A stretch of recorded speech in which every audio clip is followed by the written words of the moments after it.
The first bullet cracked past Staff Sergeant Amaro Yellerin's head close enough to part the air against her cheek. She dropped flat into the burning sand, feeling it sear through her uniform as 3 more rounds stitched a line toward her position. Somewhere to her left, Specialist Ashworth was screaming. Not the sharp cry of a man hit clean, but the ragged, wet sound of someone torn open and trying to hold himself together. Amara did not think. She moved. Before we continue, drop a comment and let us know where you're watching from. Maybe you have witnessed similar acts of courage in your community. She rolled twice, came up in a crouch, and sprinted toward Ashworth's position while rounds kicked up geysers of sand around her boots. The desert stretched flat and merciless in every direction, offering nothing but death to anyone foolish enough to stand upright. But Ashworth was 20 meters away, and he was dying, and Staff Sergeant Amaro Yellerin had not survived 3 years in places that did not exist to let a 23-year-old kid bleed out in the Syrian sand. She reached him as another burst of fire tore through the air overhead. He was hit bad, left side, below the ribs, blood pooling beneath him faster than the sand could drink it. His hands were pressed against the wound, fingers red and trembling. "Hold on," she said. "I have you."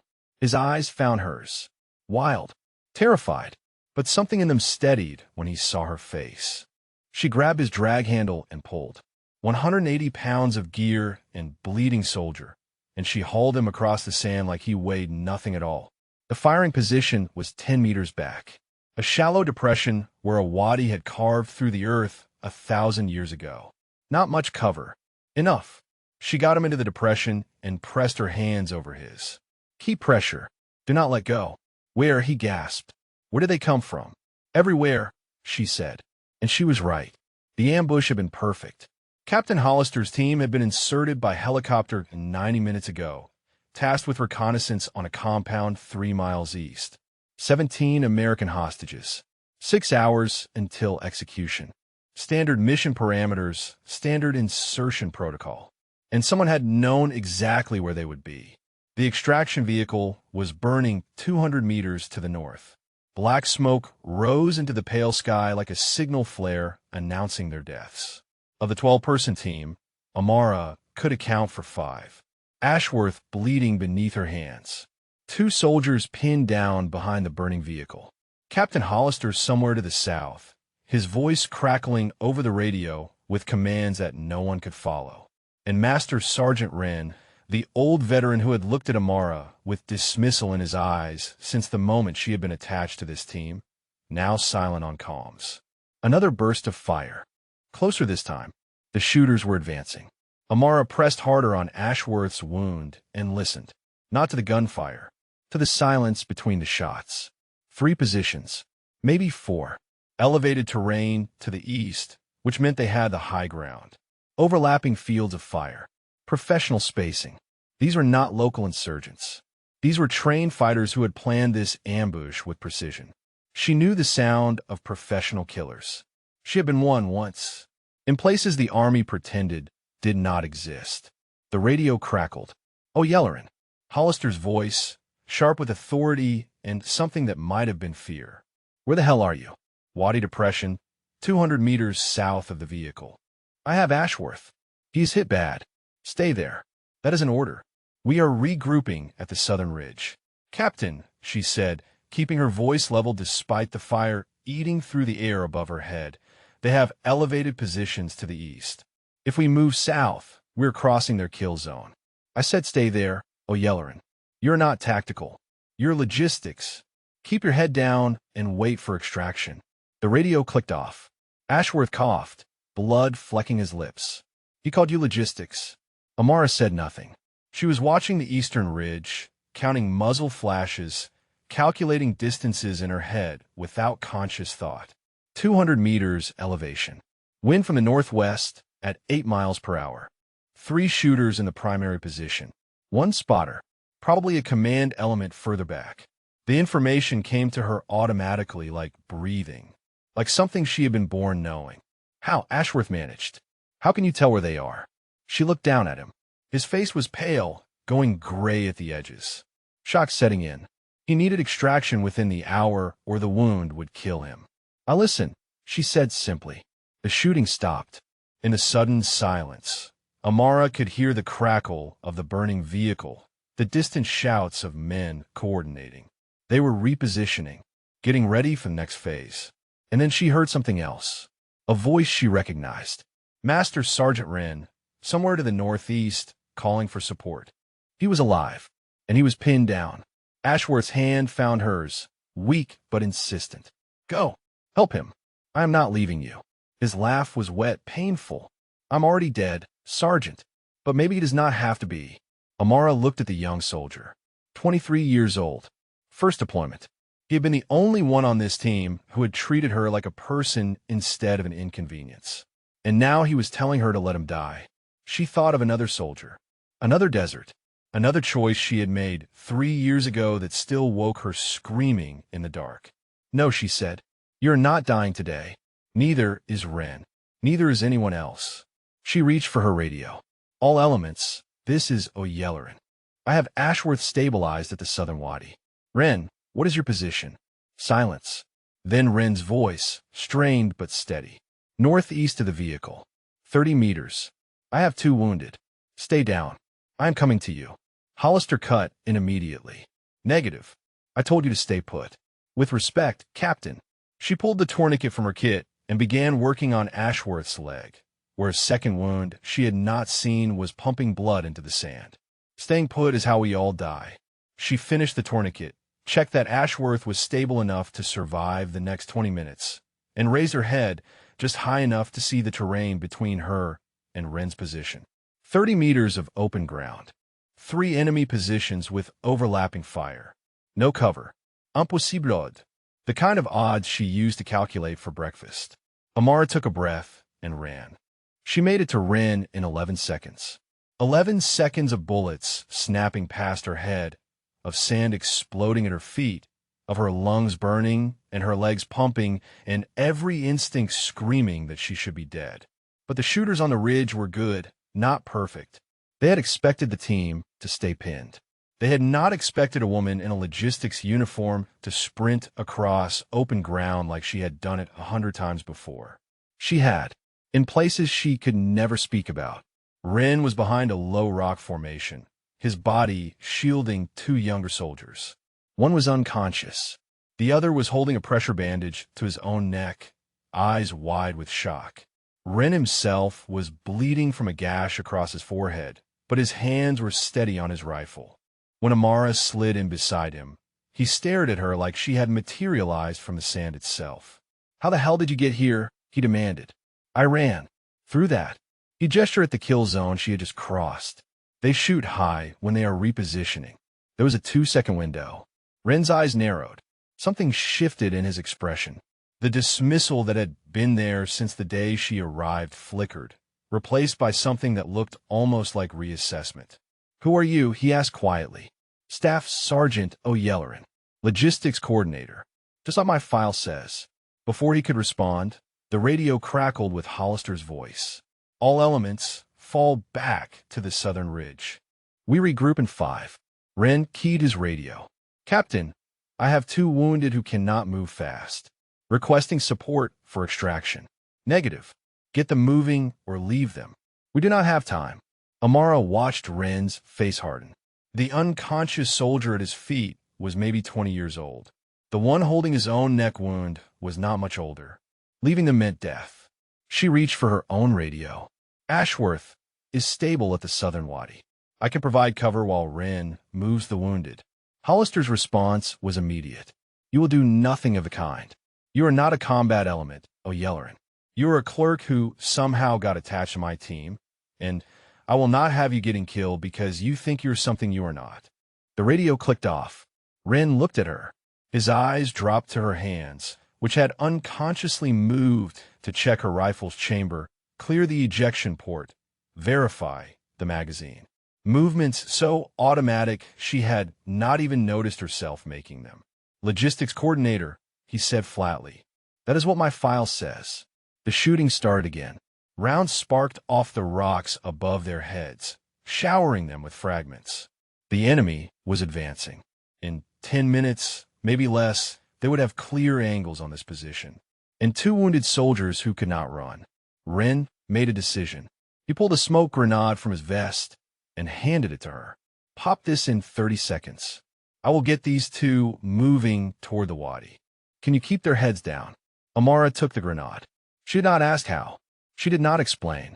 She simply nodded. Ren stared at her for one more moment.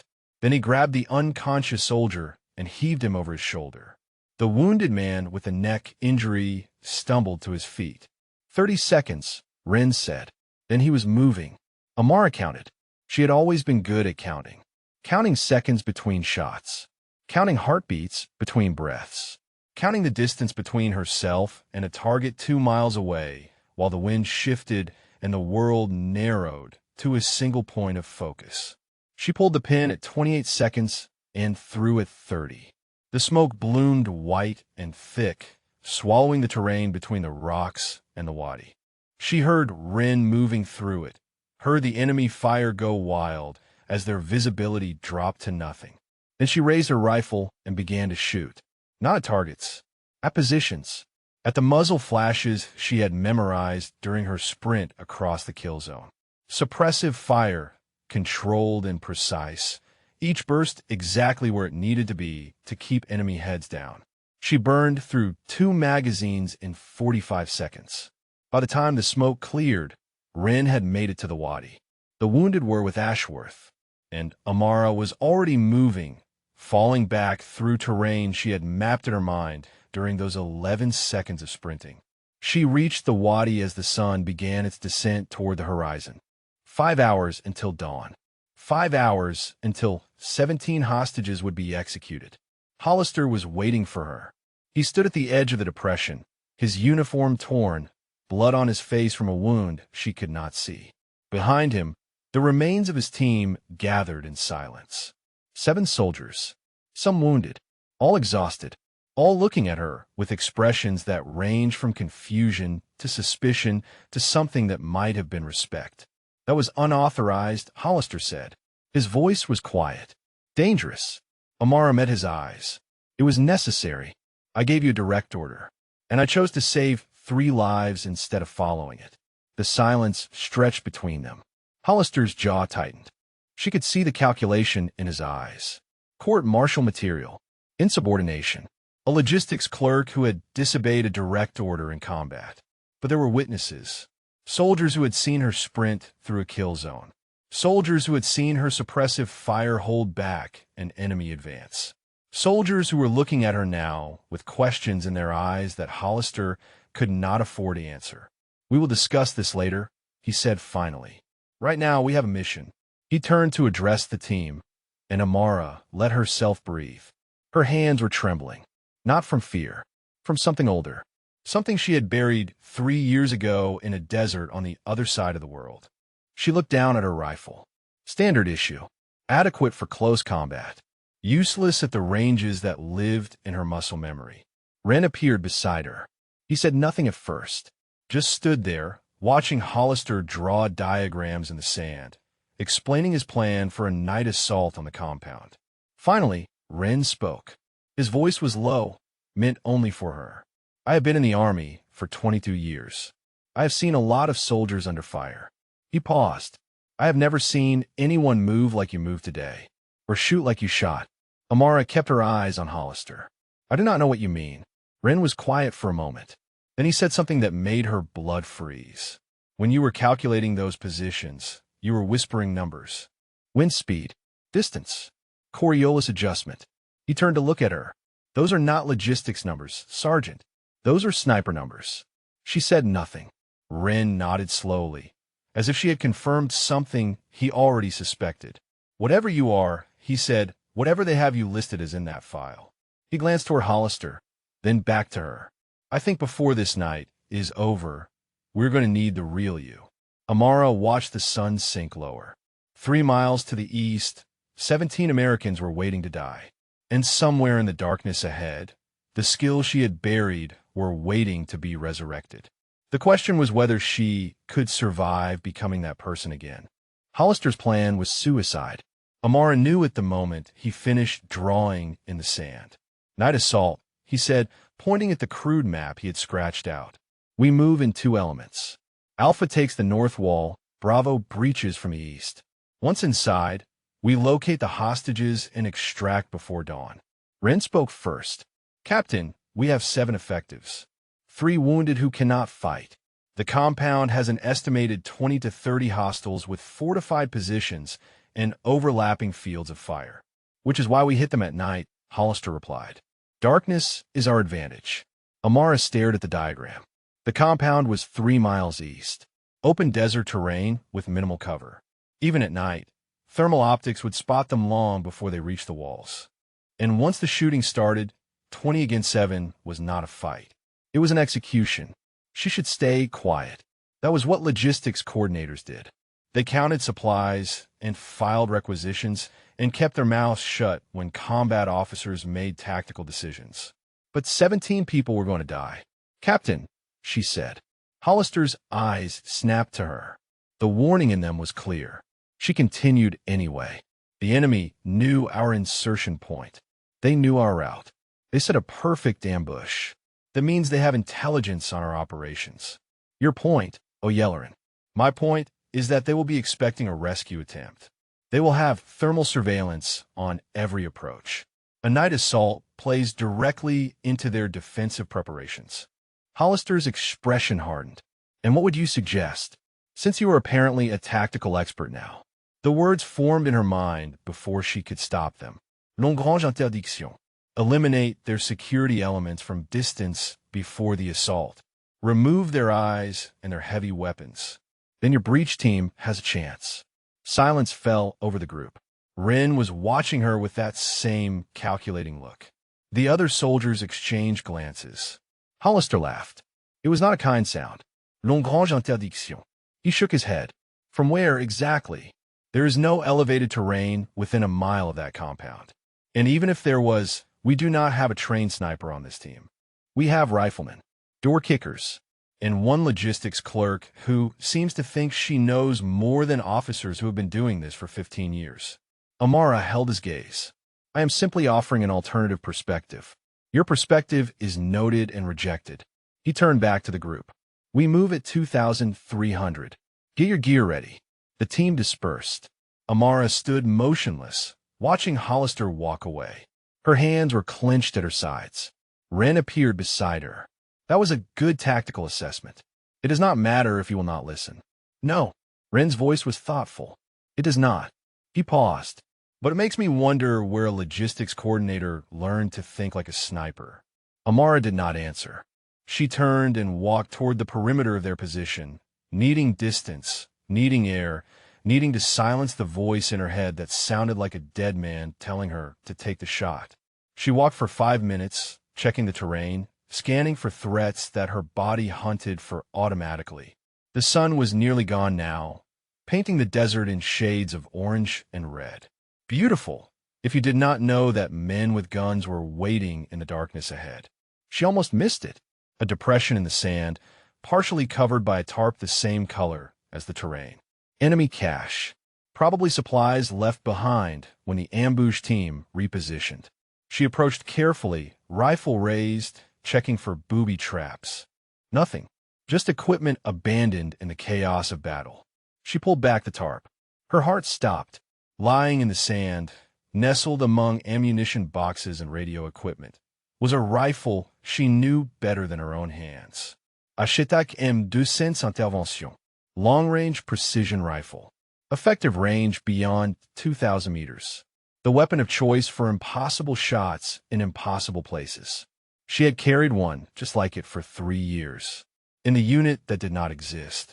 Doing things that would never be recorded. Her hands trembled as she reached for it. The weight was familiar. Perfect. Like holding a piece of herself that had been missing. She checked the chamber. Clean. She checked the scope. Zeiss optics still calibrated. She checked the magazine. 5 rounds of match-grade ammunition. 5 rounds. It was not much. But in the right hands, 5 rounds could change everything. She closed her eyes and saw Kofi's face. Her spotter. Her partner. The man who had taught her that distance was just a number and wind was just a variable, and the only thing that mattered was the breath between heartbeats. The man she had gotten killed. His voice echoed in her memory. Take the shot, Amara. Always take the shot. She opened her eyes. The compound was 3 miles east, approximately 5,000 meters, beyond the confirmed effective range of even this rifle, beyond what any shooter had ever accomplished in combat conditions. But there was a ridge. She had seen it during the ambush. Rocky terrain 2 miles from the compound. If she could reach it, if the wind cooperated, if everything aligned perfectly, it was impossible. She picked up the rifle anyway. When she returned to the team's position, Hollister was checking his gear. He looked up as she approached, and his eyes went to the weapon in her hands. What is that? Cheytac M200. I found it in an enemy cache. Hollister stared at her. Then he laughed again, that same dismissive sound. And what exactly do you plan to do with it? Amara met his eyes. I can engage the compound from 2 miles out. Eliminate their security elements before your team breaches. Give you a chance. The laughter died. Hollister's expression shifted from amusement to something colder. 2 miles. He stepped closer. You think you can make shots at 2 miles? I know I can. He studied her for a long moment. Then he reached out and took the rifle from her hands. She did not resist. I do not know what fantasy you're living in, O'Yellerin, but this is not a movie. Women do not shoot at 2 miles. Nobody shoots at 2 miles. He shook his head. The desert would laugh at that shot, sweetheart. He walked away, carrying the Cheytac with him. Amara watched him go. Her hands were empty. Her chest was tight with something that felt like grief and rage and the weight of 17 lives she could not save. Ren stepped up beside her. His voice was barely a whisper. Is it true? Can you really make that shot? She did not answer. She just watched Hollister disappear into the gathering darkness, taking her rifle with him. Taking her chance. 3 miles to the east, 17 hostages waited for a rescue that was about to become a massacre. And Amara O'Yellerin stood in the sand, weaponless and dismissed, knowing exactly how to save them and powerless to do anything about it. The team moved out at 2,300 hours. Amara watched them go from the wadi, where Hollister had ordered her to remain with the wounded. Stay here, he had said. Keep your head down. Try not to get anyone else killed with your heroics. She had not argued. There was no point. Hollister had made his decision, and 7 soldiers were about to walk into a kill zone because their commander was too proud to listen. Ashworth stirred beside her. His breathing was shallow but steady. The tourniquet had held. If extraction came within the next few hours, he would live. If any of them lived. She checked the other wounded. The soldier with a neck injury was stable, drifting in and out of consciousness. The unconscious one had not woken, but his pulse was strong. 3 men who would die if the assault failed and no extraction came. The radio crackled with whispered updates. Alpha element moving to position. Bravo element 300 meters from a wall. Everything by the numbers. Everything according to Hollister's plan. Amara closed her eyes and listened. Not to the radio. To the desert. The wind had shifted since sunset, coming now from the east at 12 miles per hour. Temperature dropping. Humidity near zero. Perfect conditions for long-range shooting, if anyone had bothered to ask her. She opened her eyes and looked east. Somewhere in that darkness, the compound waited. 20 to 30 hostiles with automatic weapons and thermal optics. 7 Americans walking toward them with nothing but courage and a bad plan.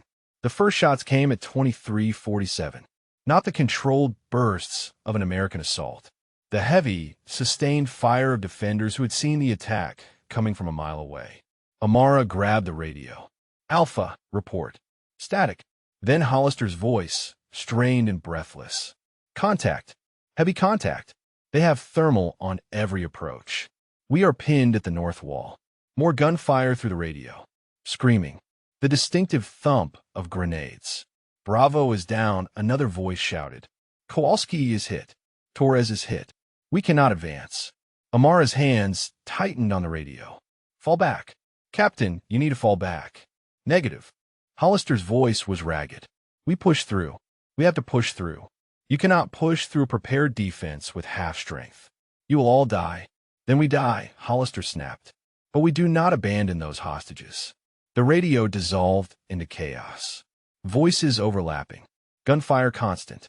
The sound of men dying 3 miles away while she sat in a hole in the ground. Useless. Ashworth's hand found her wrist.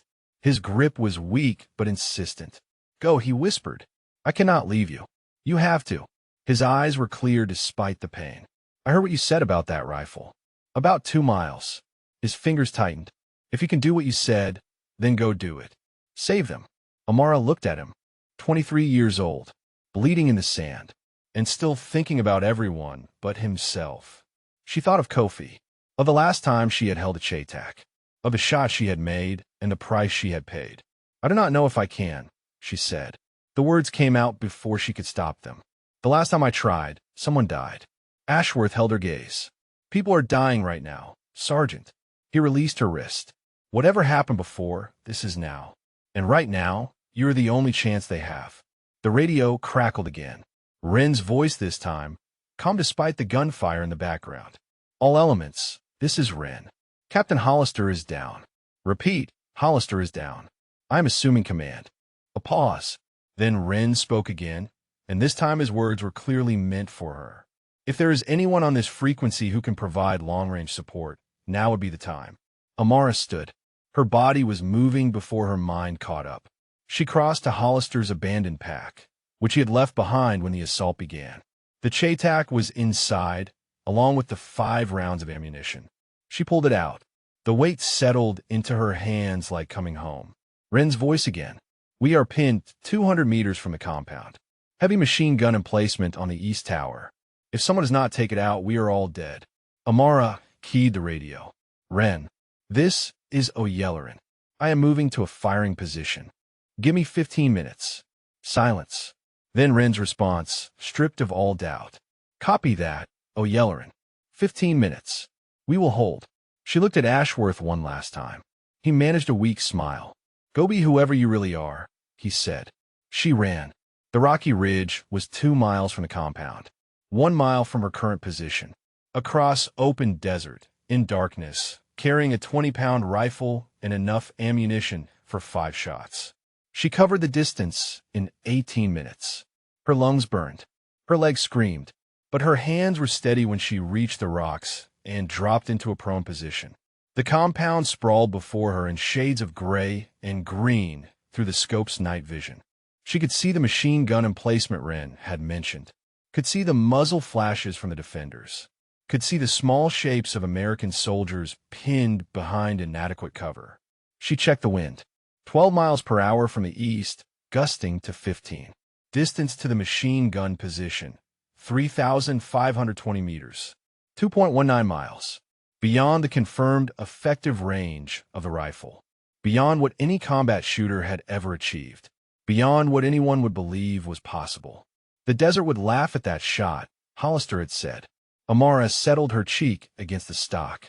She placed her finger on the trigger. She breathed in, breathed out, and felt the world narrow to a single point of focus. In her mind, she heard Kofi's voice, steady and calm, the way he always sounded when they were about to do the impossible. The rifle does not know it is impossible, he whispered. Only you do. She began her calculations. Wind, distance, elevation, the rotation of the earth itself. And somewhere in the darkness ahead, the machine gun kept firing, and American soldiers kept dying, and 17 hostages waited for a miracle that was about to come from 2 miles away. The crosshairs settled on the machine gun emplacement. Amara's finger rested on the trigger, pressure building slowly, the way Kofi had taught her a lifetime ago. And then she froze. The world blurred. The scope trembled. Her breathing, which should have been steady and measured, came in shallow gasps that fogged her vision. She was not in Syria anymore. She was in Yemen. 3 years ago.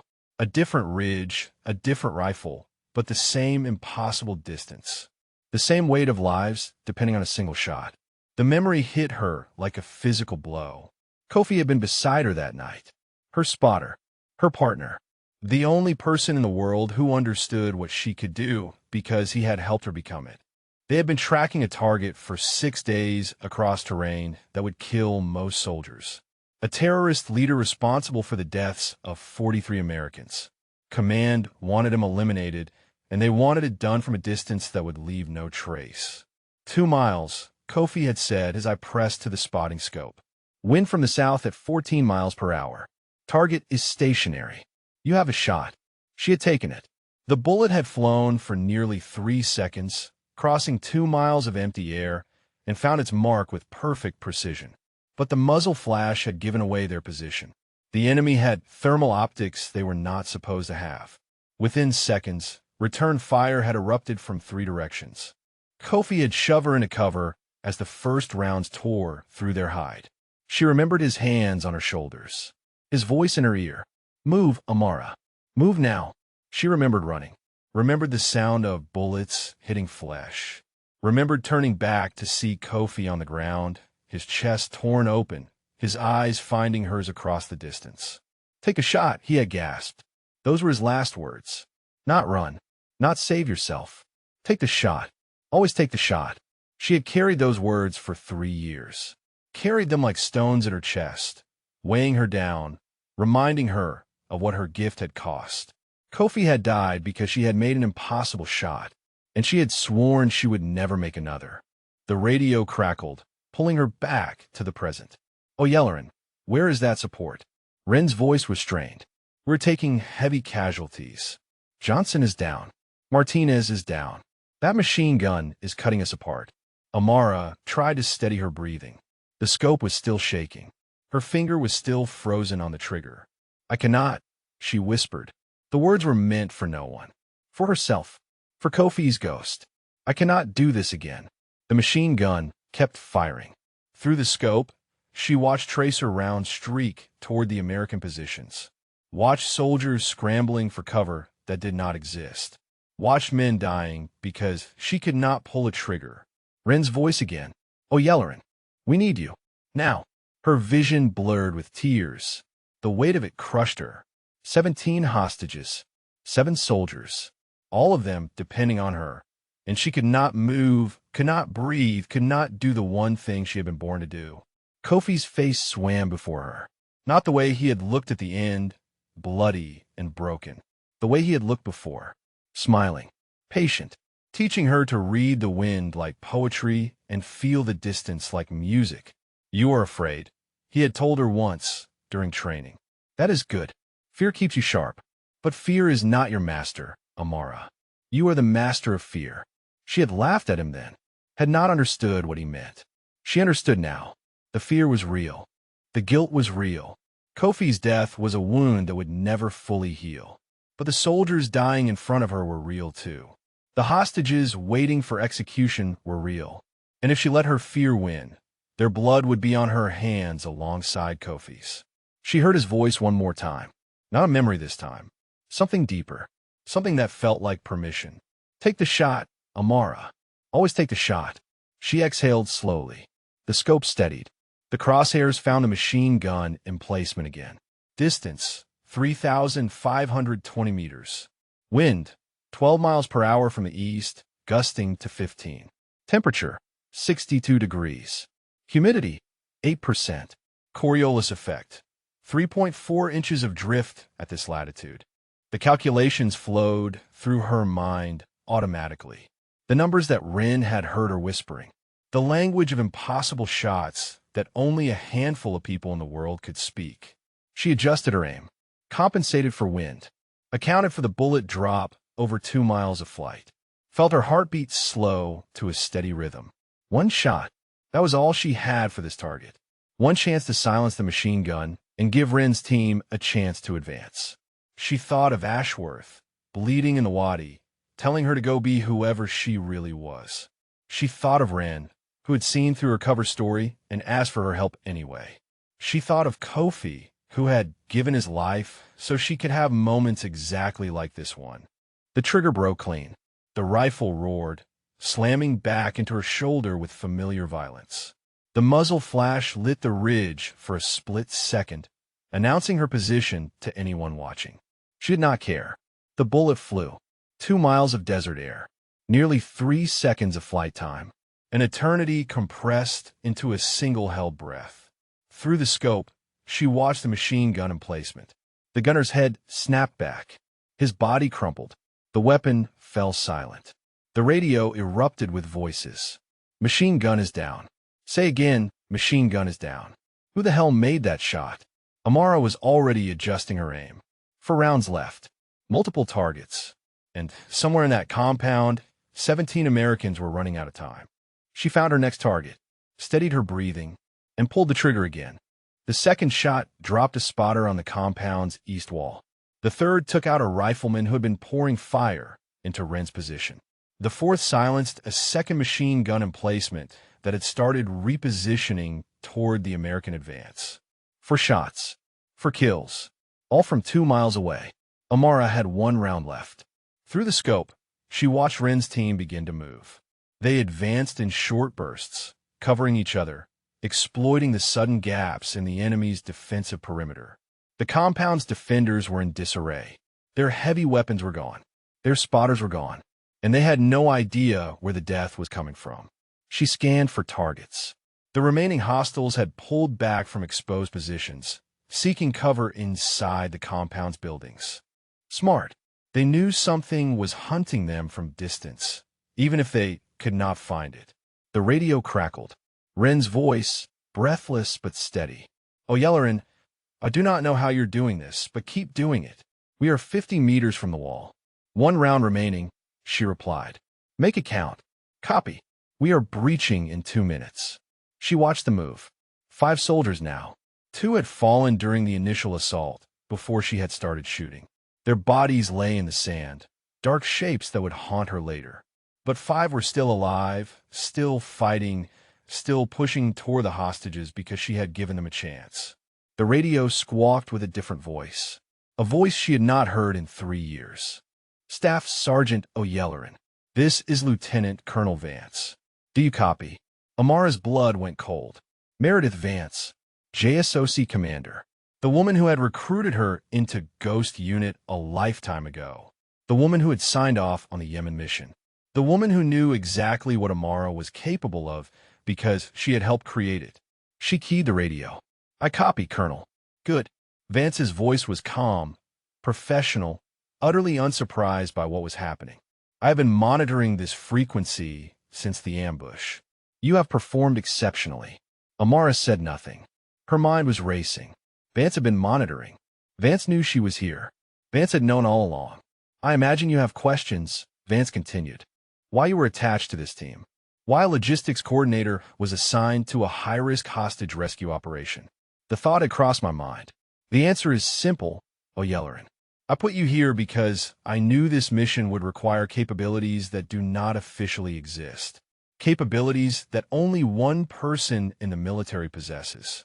Amara stared through the scope at the compound. 5 soldiers breaching the wall. 17 hostages inside. 1 round her rifle. "You knew," she said. "You knew the assault would fail. I knew it was a possibility." Vance's voice carried no apology. "Captain Hollister is a competent officer, but he lacks imagination. He sees the world in straight lines. This mission required someone who could see around corners. So you used me. I gave you an opportunity. The rest was your choice." Amara wanted to be angry, wanted to rage at the manipulation, at the years of lies, at being moved like a piece on a board she did not know she was playing on. But there was no time. Not now. Wren's voice cut through. "We are inside, encountering resistance. Multiple hostiles in the central building." Through the scope, Amara saw muzzle flashes inside the compound. The firefight had moved indoors, beyond her reach. She was 2 miles away with 1 bullet and no way to help. Then she saw movement. A figure emerged on the roof of the central building. Male, carrying a rifle, moving toward a position that would give him a clear angle on the courtyard below, where Wren's team was fighting, where the hostages were being held. She tracked him through the scope. Distance, 3,580 meters. Slightly further than her previous shots. Wind had shifted, now gusting to 18 miles per hour. 1 round. 1 target. No margin for error. Vance's voice returned. "I can see the thermal feed from the drone overhead. You have a hostile on the rooftop. I see him. Can you make the shot? Amara calculated. The wind was wrong. The distance was at the extreme edge of the rifle's capability. The target was moving, not stationary. Every factor was working against her. I do not know, she admitted. Vance was quiet for a moment. Then she said something that cut through every doubt, every fear, every ghost that had haunted Amara for 3 years. Kofi believed you could make any shot. He told me that once, after Yemen, before he died, he said you were the best he had ever seen, and that someday the world would need you to be impossible. Amara's throat tightened. Kofi had said that. About her. To Vance. He believed in you, Vance continued. I believe in you. Now believe in yourself. The figure on the rooftop reached his position, raised his rifle, aimed down at the courtyard where American soldiers were fighting for 17 lives. Amara exhaled. The world narrowed. The wind became a number. The distance became a calculation. The doubt became silence. She fired. The rifle kicked. The bullet flew. 3.2 seconds of flight time across 2.2 miles of desert air. The figure on the rooftop jerked. Spoon. Fell. The radio exploded with Ren's voice. Rooftop shooter is down. We are securing the hostages. Repeat. We are securing the hostages. Amara lowered the rifle. Her hands were trembling. Her eyes were burning. But somewhere 2 miles away, 17 Americans were about to go home. Vance spoke one last time. Welcome back, Ghost. Amara did not respond. She just stared at the compound and let the tears fall, finally allowing herself to feel everything she had buried for 3 years. The desert had laughed at her shot, but she was the one still standing. Amara remained on the ridge for 12 minutes after the final shot. She listened to the radio traffic as Ren's team cleared the compound room by room. Listened to the confirmation that all 17 hostages were alive. Listened to the calls for medical evacuation and the coordinates being relayed to extraction helicopters. She should have felt triumph. She had done the impossible. Saved lives that should have been lost. Proven that the skills she had buried were still there. Still sharp. Still capable of miracles. Instead, she felt empty. Hollowed out. Like the bullets had taken pieces of her soul with them when they left the rifle. She began the long walk back to the wadi. The desert was quiet now. The gunfire had stopped. The only sounds were her boots crunching on sand and the distant thump of approaching helicopters. Dawn was still an hour away, but the sky had begun to lighten at the eastern horizon, painting the world in shades of gray. She found Ashworth where she had left him. His eyes were closed, but they opened when he heard her approach. You came back, he said. His voice was weak but warm. I told you I would. She knelt beside him and checked his wounds. The tourniquet had held. His color was better than she had expected. He would make it. Did you do it? He asked. Did you save them? Amara nodded. 17 hostages. All alive. Ashworth smiled. It was a pale shadow of a real smile, but it reached his eyes. I knew you could. From the moment I saw you run through that kill zone, I knew you were something else. She did not know how to respond to that, so she said nothing. The helicopters arrived 20 minutes later. 2 Black Hawks, rotors thundering, kicking up clouds of sand as they touched down near the wadi. Medics poured out and began working on the wounded immediately. Amara helped load Ashworth onto a stretcher. He grabbed her hand before they carried him away. Hey, he said, whatever your file says, whatever they call you. He squeezed her fingers. You are a hero. Do not let anyone tell you different. Then he was gone, swallowed by the helicopter's belly, and Amara was alone with the sand and the lightning sky. She hitched a ride on the second helicopter, the one carrying the surviving members of Ren's team. 5 soldiers, battered and bloody, slumped against the walls in exhausted silence. They looked at her as she climbed aboard. Looked at her in a way they had not looked before. One of them, a sergeant named Riley whose arm was wrapped in bloody bandages, spoke first. Ren told us what you did, he said. 2 miles. 5 shots. 5 kills. Amara settled into her seat. I did what was necessary. Riley shook his head. I have been in the army for 11 years. I have seen snipers. Good ones. The best. He paused. I have never seen anything like what you did tonight. She had no answer for that either. So she closed her eyes and let the helicopter carry her away from the compound, away from the ridge, away from the place where she had become herself again. They landed at the forward operating base 40 minutes later.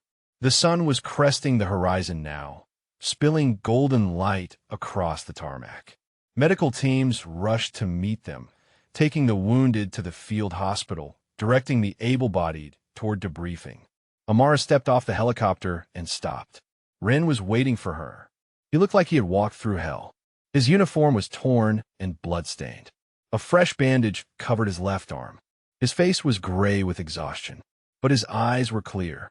And when he looked at her, there was something in them that had not been there before. "O'Yelleran," he said. "Master Sergeant." He walked toward her slowly, stopped an arm's length away. For a long moment, he just studied her face like he was seeing her for the first time. "Who trained you?" he asked quietly. The question surprised her. She had expected demands for explanation, anger at her deception, questions about her classified history. Instead, he wanted to know who had made her. "His name was Kofi," she said. "Sergeant First Class Kofi Mensah. He was my spotter." Was. "He died 3 years ago, in Yemen." Ren nodded slowly. "The mission that does not exist." "Yes." He was quiet for a moment. Then he did something she did not expect. He extended his hand. "I owe you my life," he said. "I owe you the lives of every soldier who walked out of that compound tonight. And I owe you an apology." Amara looked at his hand. "For what?" "For dismissing you. For looking at your file and seeing logistics coordinator and deciding that was all you were." He shook his head. "I have been in this army long enough to know that the most dangerous people are often the ones who do not look dangerous. I should have seen it." She took his hand, shook it. His grip was firm despite his injuries. "You see it now," she said. "Yeah." A faint smile crossed his exhausted face. "I see it now." He released her hand and turned toward the base. "Come on. Hollister is in surgery. The colonel wants a full debrief. And I imagine there are going to be a lot of questions about how a logistics coordinator managed to make 5 shots that should have been impossible." Amara fell into step beside him. The sun was warm on her face. The weight in her chest had not disappeared, but it had shifted, become something she could carry. "Master Sergeant," she said as they walked. "Yeah, thank you. For calling for help on that radio. For giving me a chance." Ren glanced at her. "I did not give you anything, O'Yelleran. You took it yourself." He looked ahead again. "I just had the good sense to get out of your way." They walked toward the command building together, and for the first time in 3 years, Amara did not feel like she was hiding. The debrief lasted 4 hours. Amara sat in a windowless room at the forward operating base, answering questions from intelligence officers who seemed more interested in how she had made the shots than in the tactical success of the mission. They asked about wind calculations, Coriolis adjustments, bullet drop at extreme range. They took notes with the intensity of men who had just witnessed something they did not believe was possible. She answered honestly. There was no point in hiding now. Vance had seen everything through the drone feed. The soldiers who survived knew what she had done. The secret she had carried for 3 years was no longer a secret. When the intelligence officers finally left, a military lawyer entered. He asked about her orders, about Hollister's commands, about her decision to disobey a direct instruction from her commanding officer. "Captain Hollister ordered me to remain with the wounded," she said. "I made a tactical decision to provide fire support when the assault failed." The lawyer made notes. "You understand that disobeying a direct order in combat is a court-martial offense." "I understand." She met his eyes. "I also understand that 17 hostages are alive because I made that choice." The lawyer held her gaze for a long moment. Then he closed his notebook and left without another word. Ren was waiting outside when she finally emerged.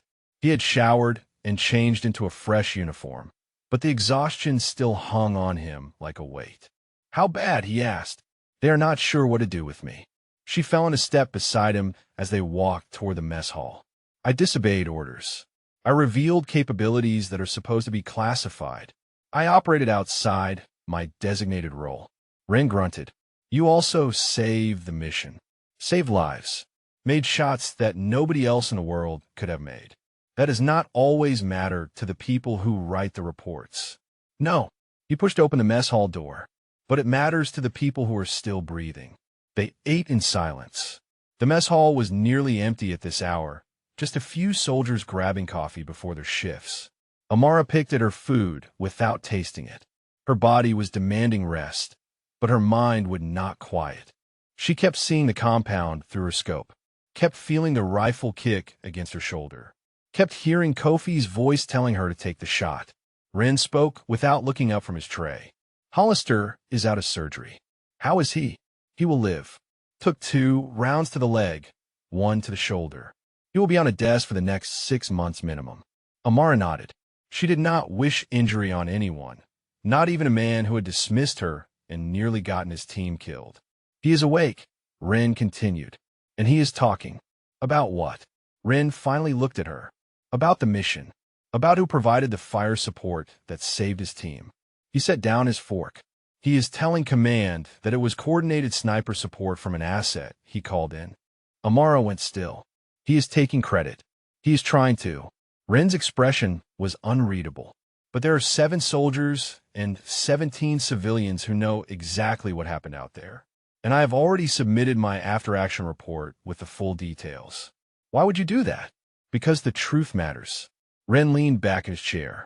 And because you deserve recognition for what you did, not to have some glory-hunting captain steal it. Amara looked at her tray. Recognition was the last thing she wanted.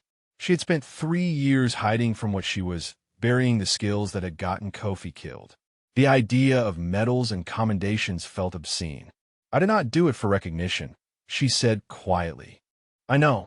That is why you deserve it. Before she could respond, the mess hall door opened. A young corporal stepped inside, scanning the room until his eyes found them. Staff Sergeant O'Yellerin. The corporal approached their table. Colonel Vance wants to see you. Immediately, Amara exchanged a glance with Ren. He gave her a small nod. Go, he said. I will be here when you get back. She followed the corporal across the base to a small administrative building she had not noticed before. No signs on the door. No markings indicating what unit operated inside. The kind of building that officially did not exist. Vance was waiting in a sparse office that held only a desk, 2 chairs, and a laptop displaying what looked like drone footage. She stood when Amara entered. Close the door, she said. Amara obeyed. Vance studied her for a long moment. 3 years, she said. 3 years you've been hiding in logistics billets, filing paperwork, pretending to be ordinary. She shook her head. What a waste. I was not hiding. I was surviving. Surviving. Vance's voice sharpened. You're the most gifted long-range shooter this country has ever produced, and you were surviving as a supply clerk. People die when I shoot, Amara said. The words came out harder than she intended. Kofi died because I made an impossible shot and gave away our position. Vance was quiet for a moment. Then she turned the laptop toward Amara. The screen showed footage from the drone that had been overhead during the mission. Thermal imaging. Amara watched herself on the ridge, watched the muzzle flash of her first shot, watched the machine gunner fall 2 miles away. Kofi died because the enemy had intelligence assets we did not know about, Vance said. He died because war is chaos, and sometimes good people do not come home. But he did not die because of you. Amara stared at the screen. Watch herself take shot after shot. Watch soldiers advance under her cover. Watch hostages emerge from the compound alive. I have carried that guilt for 3 years, she said. I know. And tonight, you proved that guilt was a lie you told yourself because the truth was too painful. Vance closed the laptop. Kofi believed in you. He was right to believe. And now I need you to believe in yourself. Amara looked at the colonel, the woman who had built her, broken her, and was now asking her to rebuild. What do you want from me? She asked. Vance smiled. It was not a warm expression. It was the smile of someone who had just found exactly what they were looking for. I want you to come home, Ghost. We have work to do. Amara did not answer immediately. She stood in that unmarked office, looking at the woman who had shaped the most dangerous years of her life, and felt the weight of the choice pressing down on her. Come home, Vance had said, as if Ghost Unit was a place she belonged. As if the years of impossible missions and classified kills were something to return to rather than escape from. What exactly are you asking? Amara said. Vance leaned against her desk. I am rebuilding the program. New operators, new capabilities, new missions that require skills no conventional unit possesses. She paused. I want you to lead it. Let it. You are the best we ever produced, O'Yellerin. The best anyone has ever produced. And after tonight, there is no point pretending otherwise. She gestured at the laptop. That footage is already being analyzed by people who will want to know how a logistics clerk made 5 kills at 2 miles. The secret is out. The only question is what you do with it. Amara thought of the wadi, of Ashworth bleeding in the sand, of Rin calling for a miracle on the radio. She thought of Kofi and the 3 years she had spent running from his ghost. I need time, she said. Vance nodded. You have until we get back to the States. But O'Yellerin. She fixed Amara with a stare that carried the weight of command. Do not take too long. The world does not pause for grief, and there are threats out there that only someone like you can stop. Amara left the office without another word. The sun was fully up now, harsh and bright, bleaching the base in white light. She walked without direction, letting her feet carry her while her mind churned. She found herself at the medical tent. Ashworth was awake when she entered. He looked better than he had any right to look, propped up on pillows with N4 running into his arm and color returning to his cheeks. Sergeant, he said. His face brightened. They told me you came back, that you carried me to that wadi. I did what anyone would have done. No. He shook his head. You did what you could do. There's a difference. She pulled a chair beside his bed and sat. For a moment, neither of them spoke. The sounds of the medical tent filled the silence. Monitors beeping, medics moving between patients, the low murmur of voices. Can I ask you something? Ashworth said. Go ahead. When you ran through that kill zone to get me, when you went back for Ren, when you made those shots, he paused, searching for words. Were you scared? Amara considered the question. The honest answer was complicated. Fear had been there, but it had been layered beneath something else. Duty, purpose, the muscle memory of 1,000 training scenarios. Yes, she said finally. I was scared. Then how did you do it? She looked at him. 23 years old. First deployment. He had almost died in the sand, and now he was asking her how to be brave. Being scared does not mean you stop, she said. It means you keep going anyway. She paused.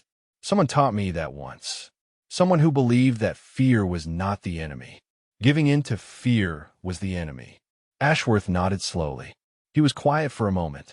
Then he said something that surprised her. I want to be like you. Not the shooting part. I do not have that gift. But the part where you see what needs to be done and you just do it. He met her eyes. Why get out of here? I want to learn that. Amara studied his face. The earnestness there. The determination beneath the youth. You already know it, she said. You told me to go. To leave you and save the others. That was not nothing. That was just talking. No, that was courage. She stood. The rest is just practice. She left him with a promise to visit again before she shipped out. The conversation had stirred something in her. A reminder that the skills she possessed were not just about killing. They were about protecting. About being the thing that stood between innocent people and the darkness. Kofi had understood that. He had never seen their work as violence for its own sake. He had seen it as a shield, held up for those who could not hold one themselves. She was walking back toward the barracks when the radio on her hip crackled. O'Yellerin, this is Ren. You need to come to the command building. Now. She changed direction immediately.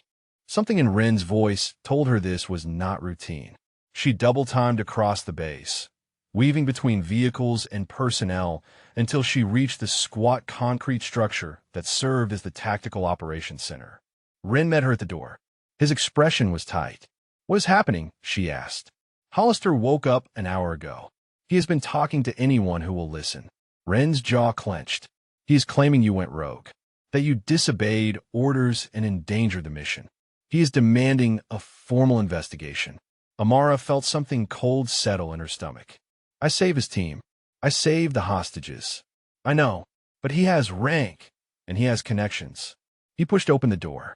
And right now, he is in there trying to bury you before the truth can come out. Inside the command building, Amara could hear raised voices. Hollister's, sharp and indignant. And another voice, calm and measured, that she recognized as Colonel Vance. She looked at Ren. What do you need me to do? Ren met her eyes. I need you to walk in there and tell them exactly what happened. Every shot, every decision, every second of that night. He paused. I need you to be the soldier you really are, not the one you have been pretending to be. Amara straightened her shoulders. The fear was there, but so was something stronger. She pushed open the door and stepped inside. The command room fell silent when Amara entered. Hollister was seated at a long table, his wounded leg elevated, his arm in a sling. Two officers Amara did not recognize sat beside him, notepads open, pens frozen mid-stroke. Colonel Vance stood at the far end of the room, her expression unreadable. And in chairs along the wall, 5 soldiers watched. The survivors of Ren's team. The men who had walked out of that compound because of what she had done. Staff Sergeant O'Yelleran. One of the officers, a major with gray at his temples, gestured to an empty chair. Please, seat. Amara remained standing. With respect, sir, I would prefer to stand. The major exchanged a glance with his colleague. Very well. Captain Hollister has made serious allegations regarding your conduct during last night's operation. He claims you disobeyed direct orders, operated outside your designated role, and endangered the mission through unauthorized action. Hollister leaned forward.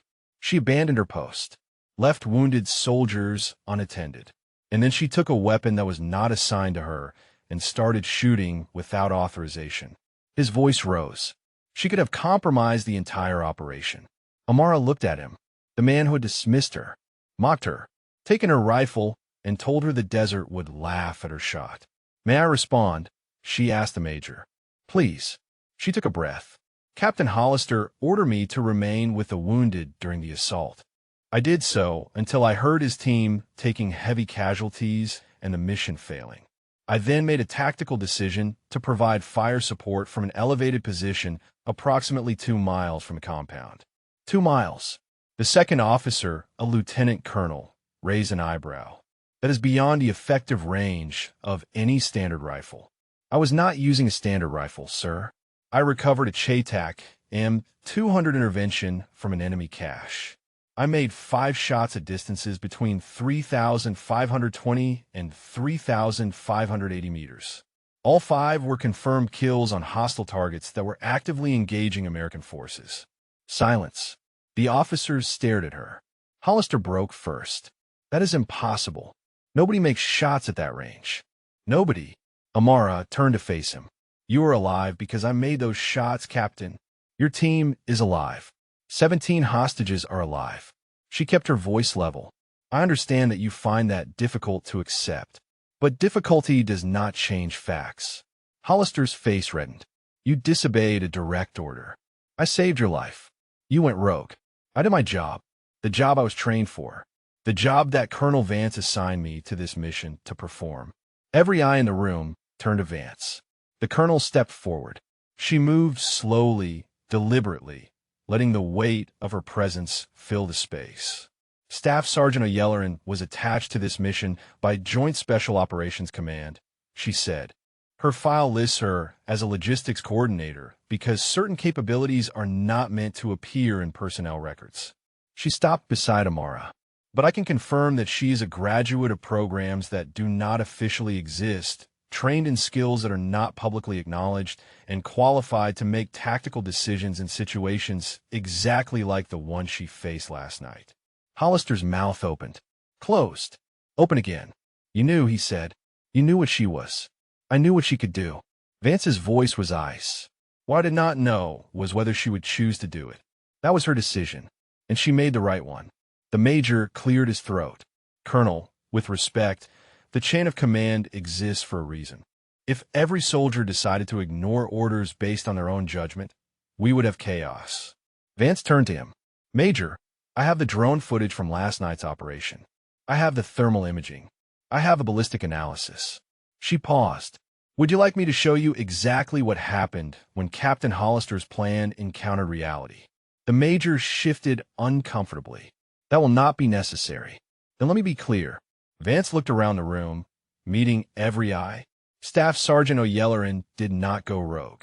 She adapted to a catastrophic tactical failure and salvaged a mission that was seconds away from total loss. If she had followed Captain Hollister's orders, we would be planning memorial services instead of debriefing a successful hostage rescue. Hollister slammed his good hand on the table. She humiliated me in front of my men. She undermined my authority. She made me look like a fool. Vance smiled. It was not a kind expression. No, Captain. She made you look exactly like what you are. The room went very still. Vance continued. Your after-action report claims you called in coordinated sniper support. That is a lie. Your tactical plan ignored clear intelligence about enemy capabilities. That is incompetence. And your treatment of a decorated special operations soldier because she did not fit your image of what a warrior looks like. She leaned closer to Hollister. That is prejudice. Hollister's face drained of color. Vance straightened. I am recommending Staff Sergeant O'Yellerin for commendation. I am also recommending a full review of Captain Hollister's leadership decisions during this operation.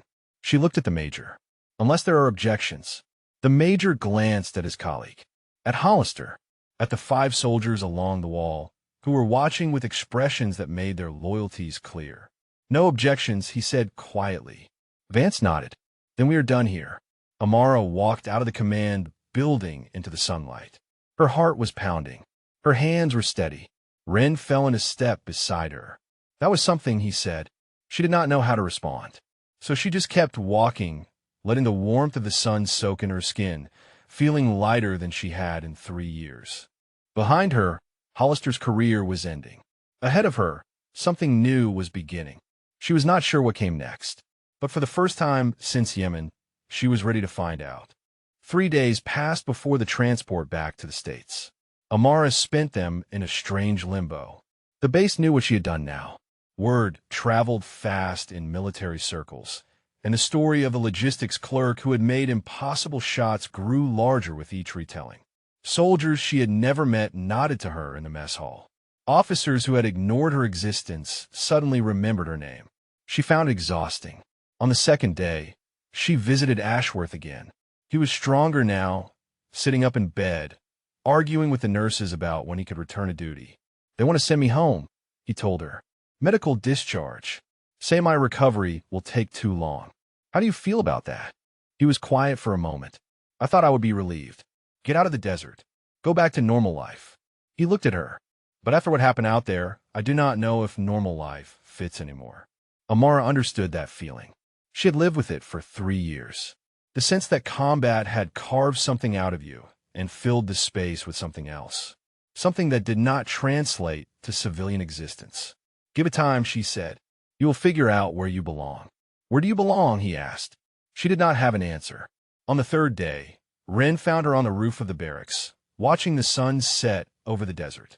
He climbed up without invitation and sat beside her, his legs dangling over the edge. Vance talked to me, he said. About what? About the new unit she is building. He glanced at her. She want me to join. Amara turned to look at him. You, senior NCO position, training cadre, help build the next generation of whatever it is you are. He shrugged. She said you would need experienced people. People who understood conventional operations, but could adapt to unconventional methods. What did you tell her? I told her I would think about it.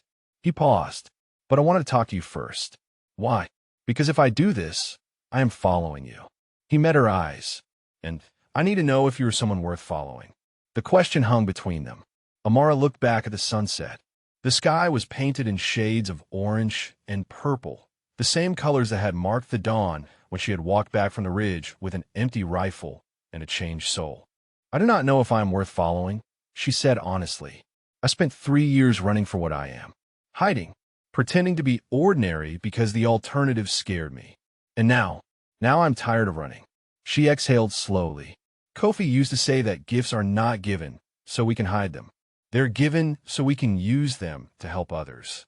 I forgot that for a while. I think I'm starting to remember. Ren nodded slowly. He did not speak for a long moment. When he did, his voice was thoughtful. I have served under a lot of officers.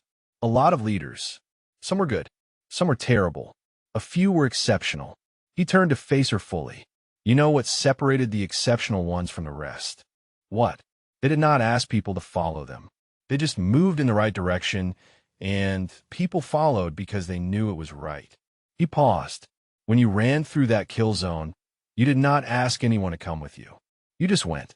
And when you climbed that ridge and started shooting, you did not wait for permission. You saw what needed to be done, and you did it. That is not leadership. That is just action. No, that is exactly leadership. He smiled slightly. The rest is just paperwork. Amara felt something shift in her chest. A weight she had not known she was carrying began to ease. If I do this, she said slowly, if I take Vance's offer, I'm going to need people I can trust. People who will tell me when I am wrong, who will push back when I make mistakes. Ren extended his hand. Then I guess you have your first volunteer. She took his hand, shook it. His grip was firm and sure. They sat together on the roof as the sun disappeared below the horizon, watching the stars emerge one by one. The desert stretched out beneath them, vast and silent, the same desert that had tried to kill them and failed. Tomorrow they would fly back to the States. Tomorrow the real work would begin, building a team, training operators, becoming something new. But tonight, Amara allowed herself a moment of peace. She thought of Kofi, and instead of pain, she felt gratitude. He had believed in her when she had not believed in herself. He had given his life so that she could have moments exactly like this one. Thank you, she whispered. The words were meant for him, wherever he was. Ren glanced at her. Did you say something? Just talking to an old friend. He nodded and did not ask more. They sat in comfortable silence until the stars filled the sky, and somewhere in the darkness, the future waited. When Amara finally climbed down from the roof, she felt different. Not healed. Healing would take longer, maybe forever. But something had shifted. The guilt that had paralyzed her for 3 years was still there, but it no longer controlled her. She had made peace with her ghosts. Now it was time to make something new. 6 months later, Amara stood at the edge of a training range in a facility that did not appear on any map. The morning air was crisp, carrying the scent of pine from the surrounding forest. Behind her, a small group of candidates waited in formation. 12 soldiers, handpicked from every branch of the military, each one possessing skills that set them apart from their peers. Each one hungry to become something more. Ren stood beside her, clipboard in hand, watching the candidates with the critical eye of a man who had seen too much to be easily impressed. They looked nervous, he observed. They should be. Amara turned to face the formation. What we're going to ask of them is not easy. Most will not make it. And the ones who do, they will be capable of things the world does not believe are possible. She walked toward the candidates. They straightened as she approached, eyes forward, spines rigid.